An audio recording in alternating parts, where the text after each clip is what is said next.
దేశ రక్షణ కోసం ఉగ్రవాదం నుంచి బయటపడటానికి భారతీయ జనతా పార్టీకి మద్దతుగా నిలిచామని సిపిఐ నేత నారాయణ తెలిపారు. ఉగ్రవాదాన్ని అంతం చేయడానికి భారతీయ జనతా పార్టీతో కలిశామని తెలిపారు. ఉగ్రవాదం అనేది అదొక ఆటవికం. ఉగ్రవాదానికి కులం, మతం, మానవత్వం లేదన్నారు నారాయణ. ఉగ్రవాదులు ఎక్కడున్నా వారిని పట్టుకోవచ్చని, పాకిస్తాన్లో ఉన్న ఉగ్రవాదులని ఐసోలేట్ చేయాలని నారాయణ తెలిపారు.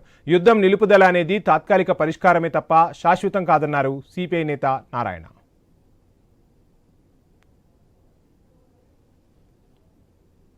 ఒకవైపు భారతదేశం ఈ టెర్రరిజం పిశాచం నుంచి బయటపడడానికి అనేక రకాల ప్రయత్నాలు చేస్తూ ఉంది. ఇందులో అన్ని రాజకీయ పార్టీలు, బీజేపీని వ్యతిరేకించేటువంటి రాజకీయ పార్టీలతో మొత్తం కలిపి ఐక్యంగా నిలబడి ఈ భారతదేశాన్ని కాపాడడం, టెర్రరిజాన్ని అంతం చేయడం ఈ లక్ష్యంగా సపోర్ట్ చేశాం. బీజేపీతో ఇప్పుడు మాకు విభేదాలు ఉన్నాయి. విభేదాలు ఉన్న దేశానికి వచ్చినప్పుడు దేశంలో నెంబర్ 1 ఈ టెర్రరిజం గురించి సీరియస్గా ఆన్సర్ చెప్పేసి మా ప్రయత్నం. టెర్రరిజానికి వాయావర్షం ఉండదు, వాళ్ళకి మంచి అంటే తెలియదు, వాళ్ళకి ఒక లక్ష్యం లేదు.